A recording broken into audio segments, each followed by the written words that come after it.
Find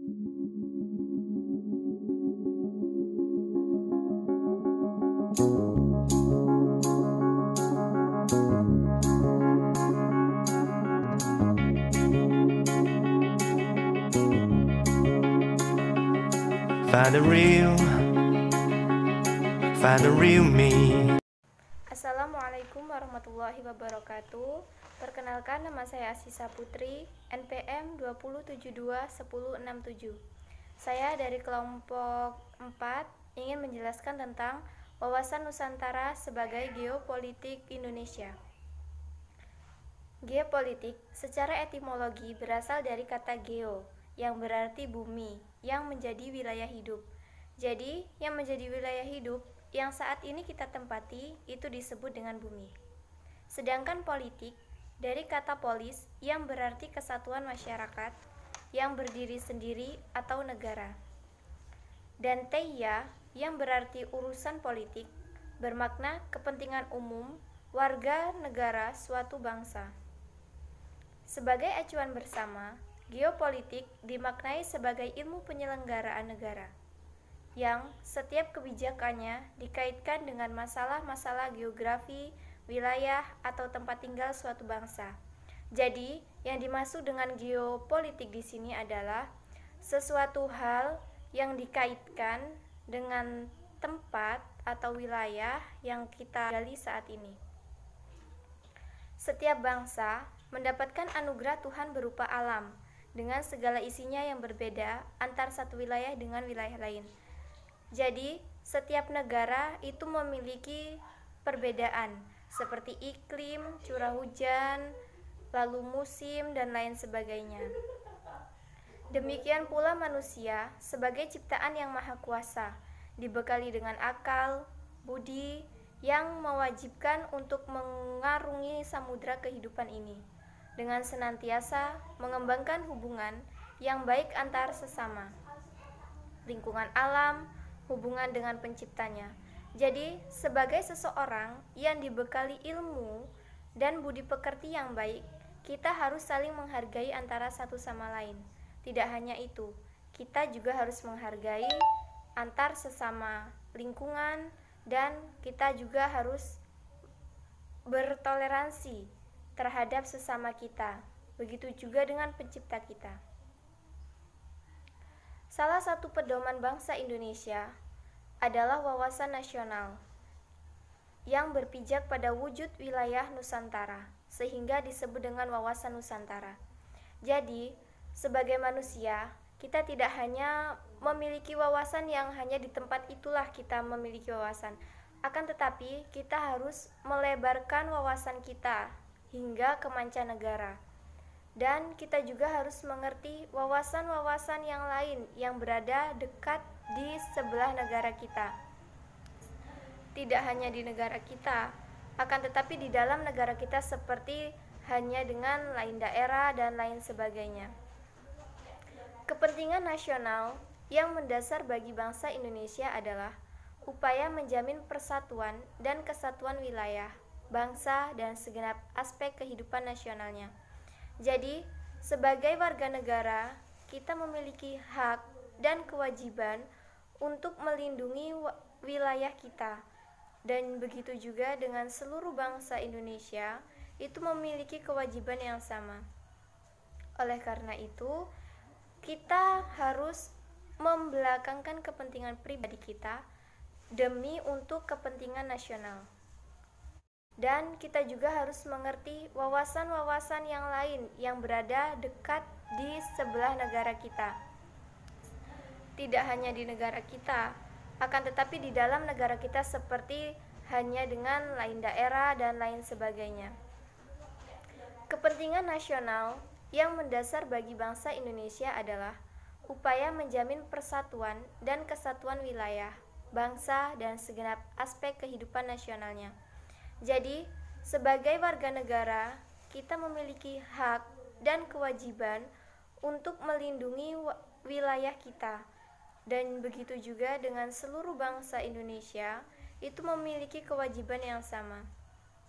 Oleh karena itu, kita harus membelakangkan kepentingan pribadi kita demi untuk kepentingan nasional. Baik, mungkin hanya itu saja yang dapat saya sampaikan. Selanjutnya akan dilanjutkan oleh teman saya, kepadanya saya persilahkan. Assalamualaikum warahmatullahi wabarakatuh. Perkenalkan, nama saya Fatia Filantrusdi.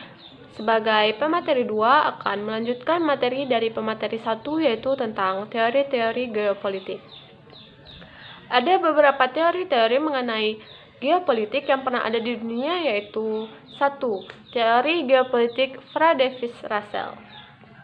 Pokok-pokok teori Russell disebut teori ruang, menyebutkan bahwa salah satunya yaitu pertumbuhan negara mirip dengan pertumbuhan organisme atau makhluk hidup yang memerlukan ruang hidup atau Lebensraum cukup agar dapat tumbuh dengan subur melalui proses lahir, tumbuh, berkembang, mempertahankan hidup, menyusut, dan mati.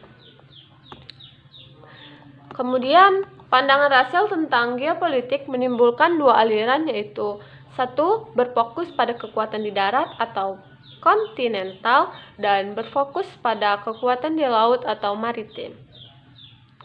Kemudian melihat adanya efek persaingan dua aliran kekuatan yang bersumber dari teorinya, Russell meletakkan dasar-dasar suprastruktur geopolitik, yaitu bahwa kekuatan suatu negara harus mampu mewadahi tumbuhan, kondisi, dan kedudukan geografisnya.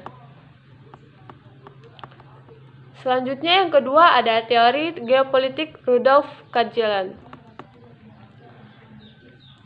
Pokok-pokok teori Cagellan dengan tegas menyatakan bahwa negara adalah suatu organisme hidup. Pokok teori tersebut terinspirasi oleh pendapat Russell yang menyatakan bahwa negara adalah suatu organisme yang tunduk pada hukum biologi, sedangkan pokok teori Russell mencoba menerapkan metode biologi teori evolusi Darwin yang sedang populer di Eropa pada abad ke-19 dalam teori ruangnya. Adapun pokok-pokok teori Cagellan menyebutkan di antaranya yaitu negara merupakan suatu biologis, suatu organisme hidup yang memiliki intelektualitas. Negara dimungkinkan untuk mendapatkan ruang yang cukup luas agar kemampuan dan kekuatan rakyatnya dapat berkembang secara bebas. Kemudian, yang kedua ada negara merupakan suatu sistem politik yang menyebutkan geopolitik, ekonomi politik, demopolitik, dan kratopolitik atau politik pemerintah. Kemudian yang ketiga ada teori geopolitik Karl Haushofer.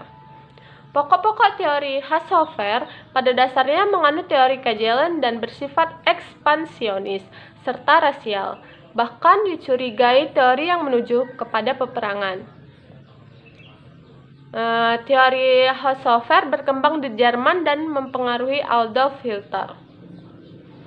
Teori itu pun dikembangkan di Jepang dalam ajaran Hakko Ichiu yang dilandasi semangat materialisme dan fasisme. Jadi inti dari teori Haushofer itu salah satunya yaitu suatu bangsa dalam mempertahankan kelangsungan hidupnya tidak terlepas dari hukum alam.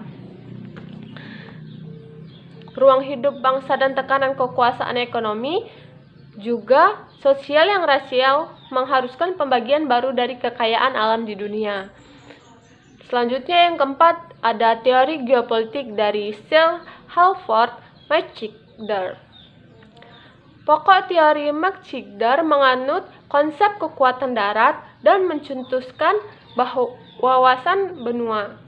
Teorinya menyatakan barang siapa dapat menguasai daerah jantung, yaitu Eurasia atau Eropa dan Asia, akan dapat menguasai pulau dunia, yakni Eropa, Asia, dan Afrika. Barang siapa dapat menguasai pulau dunia, akhirnya dapat menguasai dunia. Selanjutnya yang kelima ada teori geopolitik dari Sir Walter Raleigh dan Alfred Thayer Mahan. Pada pokok teori kedua ahli tersebut menganut konsep kekuatan maritim dan mencetuskan bahwa bahari yaitu kekuatan di lautan. Teorinya menyatakan barang siapa yang menguasai lautan akan menguasai perdagangan. Menguasai perdagangan berarti menguasai kekayaan dunia, sehingga pada akhirnya akan menguasai. Selanjutnya yang terakhir ada teori geopolitik William Michel, Albert Savesky, Golio Dowhead, dan John Frederick Charles Fowler. Guilio dan William mempunyai pendapat lain dibandingkan dengan para pendahulunya. Keduanya melihat kekuatan dirgantara lebih berperan dalam memenangkan peperangan melawan musuh. Untuk itu, mereka berkesimpulan bahwa membangun armada atau angkatan udara lebih menguntungkan, sebab angkatan udara memungkinkan beroperasi sendiri tanpa dibantu oleh angkatan lainnya. Berdasarkan hal tersebut, maka muncullah konsepsi wawasan dirgantara atau konsepsi kekuatan di udara, yaitu teori dari Nicholas J. Spixman. Nicholas terkenal dengan teori daerah batas. Dalam teorinya, ia membagi dunia dalam 4 wilayah atau area, yaitu yang pertama pivot area, yaitu mencakup wilayah daerah jantung. Yang kedua ada offshore continent land, yaitu mencakup wilayah pantai benua Eropa, Asia 121. Yang ketiga ada oceanic belt, mencakup wilayah pulau di luar Eropa sampai Asia, Afrika Selatan. Yang terakhir ada New World, mencakup wilayah Amerika. Terhadap pembagian tersebut, Spixman menyarankan pentingnya penguasaan daerah pantai Eurasia, yaitu Rimland. Menurutnya, Pan-Amerika merupakan daerah yang ideal karena dibatasi oleh batas alamiah dan Amerika diperkirakan akan menjadi negara kuat. Atas pembagian tersebut, Spixman memandang diperlukan kekuatan kombinasi dari angkatan-angkatan perang untuk dapat menguasai wilayah-wilayah yang dimaksud. Pandangan itu menghasilkan teori garis batas atau rimland yang dinamakan wawasan kombinasi. Mungkin itu saja yang dapat saya sampaikan. Saya akhiri. Wassalamualaikum warahmatullahi wabarakatuh. Paham geopolitik bangsa Indonesia, yaitu setelah mengenal konsep politik yang pernah dipakai oleh negara-negara di dunia, penting bagi kita untuk mengetahui dan memahami sejarah dan konsep geopolitik yang dianut oleh bangsa kita sendiri, yaitu bangsa Indonesia. Geopolitik diartikan sebagai sistem politik atau peraturan-peraturan dalam wujud kebijakan dan strategi nasional yang didorong oleh aspirasi nasional, geografi, wilayah atau teritorial. Dalam arti luas, suatu negara yang apabila dilaksanakan dan berhasil akan berdampak langsung pada sistem politik suatu negara. Seharusnya politik negara itu secara langsung akan berdampak pada geografi negara yang bersangkutan. Kemudian dilanjutkan dengan perjuangan kemerdekaan yang puncaknya terjadi pada saat proklamasi. Upaya untuk turut membina persatuan dan kesatuan wilayah Indonesia adalah dengan mengembangkan wawasan nasional bangsa. Wawasan nasional bangsa Indonesia itu adalah wawasan Nusantara. Baik, sekian dari saya. Terima kasih. Baik, jadi bab 3 yaitu kesimpulannya. Simpulan, wawasan Nusantara adalah pandangan untuk menjadi bangsa yang satu dan utuh dalam suatu kesatuan sosial Indonesia. Untuk mencapai tujuan nasional maka diperlukan satu paham geopolitik dan dikembangkan menjadi wawasan Nusantara dan diwujudkan sebagai suatu kesatuan politik, ekonomi, sosial, budaya, pertahanan, keamanan. Selanjutnya, saran. Perwujudan kepada Nusantara sebagai satu kesatuan paham dan keamanan diperlukan tindakan yang tegas jika terjadi suatu ancaman daerah sehingga akan terciptanya suatu wilayah, satu kesatuan yang utuh. Baik, terima kasih.